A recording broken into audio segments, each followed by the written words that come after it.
This is the Hidden Killers podcast with Tony Brueski, featuring retired FBI Special Agent Jennifer Coffindaffer. The investigation into the murder of Tupac Shakur continues. Of course, we have Duane Keffe D, who's going to be standing trial later this year, but there's still many questions abound as to, was someone else involved? Was Diddy involved? And his name being brought up about 77 times in court documents, and that certainly leads one to wonder, if you're mentioned 77 times in a document, might you have something to do with it? Jennifer Coffindaffer, retired FBI Special Agent, joining us to discuss. What's your thoughts on all of this and the possibility that we may have a connection here after all these years? Well, talk about where there's smoke, there's fire. There are so many allegations, and it's been going on, though, quite frankly, for years. It's just finally being taken more seriously. And I'm sure that they are looking deeply into all of these allegations because they make a lot of sense. And but listen, Keffe D isn't exactly the most stellar of witnesses. Typically, when his lips are moving, he's not telling the truth, at least in from what I've seen. But if law enforcement can corroborate some of this, I mean, there's very tangible allegations out there. I think they could make a case. My personal opinion is he had something to do with it.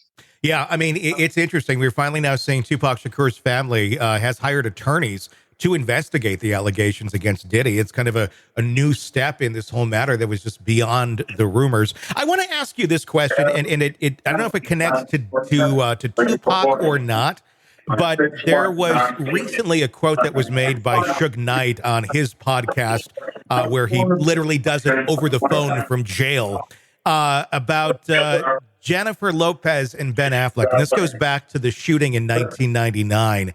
That he claims, his theory is that the reason Jennifer Lopez and Ben Affleck are now getting divorced is that the FBI came to him possibly with footage or something found in the raids of Diddy's home to make him aware of what Jennifer Lopez might have been involved with all the way back in 1999. The question is, does the FBI ever do that to a spouse and say, look, there's all this shit here. You should be aware of it. This is your spouse. Is that even a thing, or is this Suge Knight just throwing more random stuff to the wind?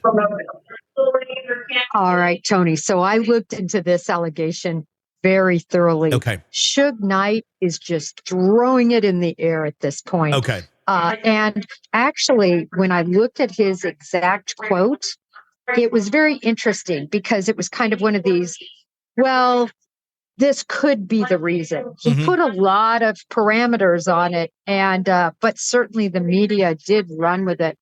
But there is no chance the FBI released any information to Ben Affleck. I think it's just kind of Suge Knight taking some of the timing, what's happening in their relationship and linking up, the investigation into Diddy.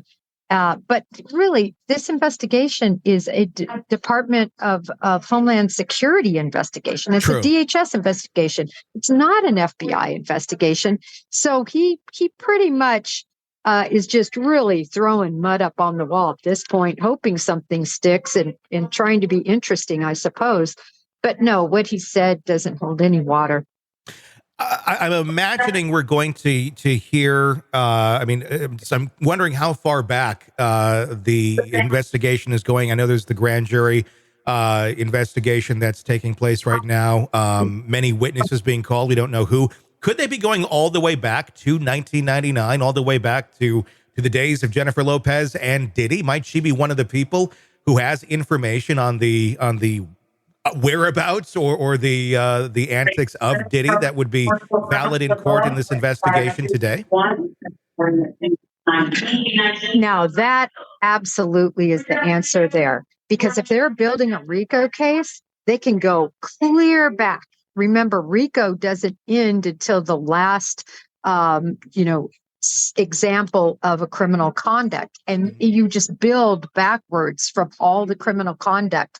So absolutely. And I also wanted to make it clear that when I say he's throwing stuff up against the wall, that's trying to say that the FBI released anything to him. However, I very much believe that Jennifer Lopez knows about that shooting, knows a lot about that shooting, and I believe Diddy might have been the trigger man. So I want to make that crystal clear. It's not what he said in terms of facts concerning the shooting, more what he said about his allegations against the Bureau. Yeah, I mean, there's so many allegations, and it makes you wonder just how far back will this go, and how how dark was the world of Diddy. As we're sitting here and hearing all these allegations, rumors, and facts, how close do you think we're getting to an actual arrest here of Diddy? Well, whenever you have a RICO case, it is so difficult. I mean, and just imagine the amount of video information alone that they're going to have to look at. I mean, they went to 2 mansions, and if we're to believe what was put forth in all of these complaints against Diddy that have been written out in complaint form, wow, he videotaped everything. Yeah. And he had so many cameras, and he could have just a trove of videos that would need to be reviewed.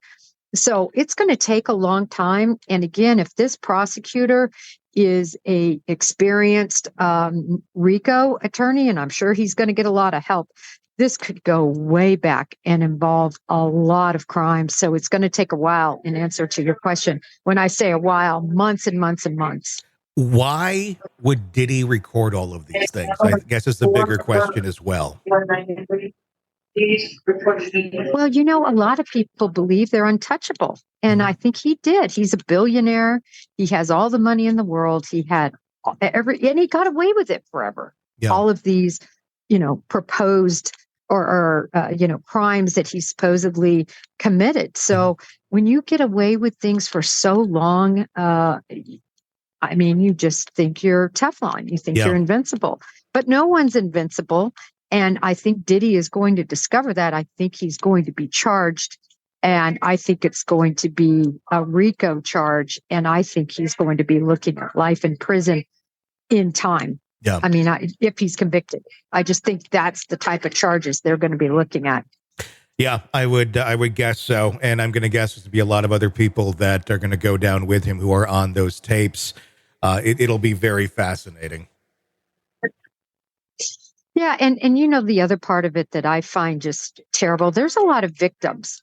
We've done a lot of research, Justin Bieber, Usher, possible victims, and so many more, right? So that's the sad part of it when you really think of all the victimization that took place. That's what I kind of think about. And I'm afraid as to what all we're going to see. Yeah. I think, though, if what we imagine could be coming, maybe he'll be inclined to strike up some sort of plea deal. If I were him, I think I'd use my $1 billion and try to hide in Vietnam. I would not be surprised. I think anything is possible at this point in the case. It's Want more of the podcast without the ads? Then hit subscribe to the True Crime Today Premium Plus channel on Apple Podcasts. Try it now for 3 days, absolutely free. You'll get access to all of our extended advance ad-free episodes instantly. So you can binge without the break. True Crime Today Premium Plus. Search and subscribe now on Apple Podcasts.